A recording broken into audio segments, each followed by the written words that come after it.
ఈ కళ్ళకి వెలుగు నేను పెట్టుకున్నానా? ఈ ముక్కుతో గాలి తీసే శక్తి నాకుందా? అందరూ ఊపిరి తీయగలిగిన వాళ్ళైతే ఊపిరి ఆగిపోయి ఎందుకు చచ్చిపోతున్నారు?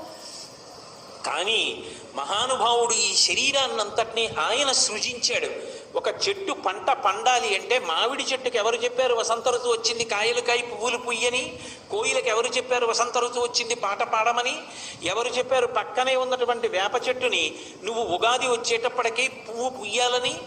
ఆ పక్కనే ఉన్నటువంటి కుంకుడి చెట్టు చేదుగా ఉన్న కుంకుడికాయ కాస్తే పక్కనున్న మల్లెతీగ సాయంకాలం అయ్యేటప్పటికీ మంచి సౌరభంతో పువ్వు పూస్తే పక్కనున్న మామిడి చెట్టు తీయటి మామిడి పండునిస్తే ఒకే భూమిలో పక్క పక్కనున్నవి ఒకదాన్నొకటి అల్లుకున్నవి ఏది పుయ్యాలో ఏది కాయాలో అదే పూస్తోంది అదే కాస్తోంది ఎవరి శాసనానికి?